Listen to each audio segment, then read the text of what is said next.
सर्वांना नमस्कार.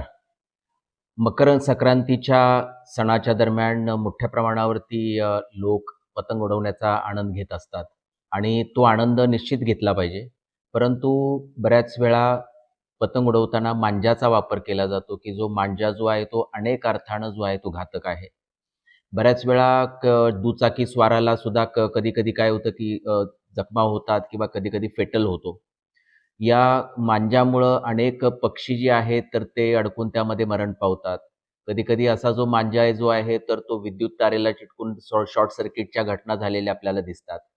या संबंधामध्ये माननीय जिल्हाधिकारी महोदय यांनी एक मनाई आदेश पण काढलेला आहे. त्यामुळे मांजाचा वापर करणं, वाहून नेणं किंवा साठवणूक करणं याला प्रतिबंध करण्यात आलेला आहे. त्याचबरोबर माननीय उच्च न्यायालयानं पण वेळोवेळी मांजाच्या वापरावरती याबद्दल भाष्य केलेलं आहे आणि कठोर कारवाई करण्याचे आदेश दिलेले आहेत. आपल्याला अहिल्यानगर जिल्ह्यातील सर्व नागरिकांना याद्वारे आम्ही आवाहन करतो, की मकर संक्रांतीचा सण साजरा करत असताना आपण पतंग उडवण्याचा किंवा आनंद हा निश्चित घ्यावा. परंतु मांजाचा वापर आपण करता कामा नये, कारण त्याला प्रतिबंध आहे. आपणही करू नये आणि इतरांना पण आपण त्याबद्दल अवगत करावं, अशा पद्धतीचं आवाहन आम्ही आपल्याला करतो. धन्यवाद.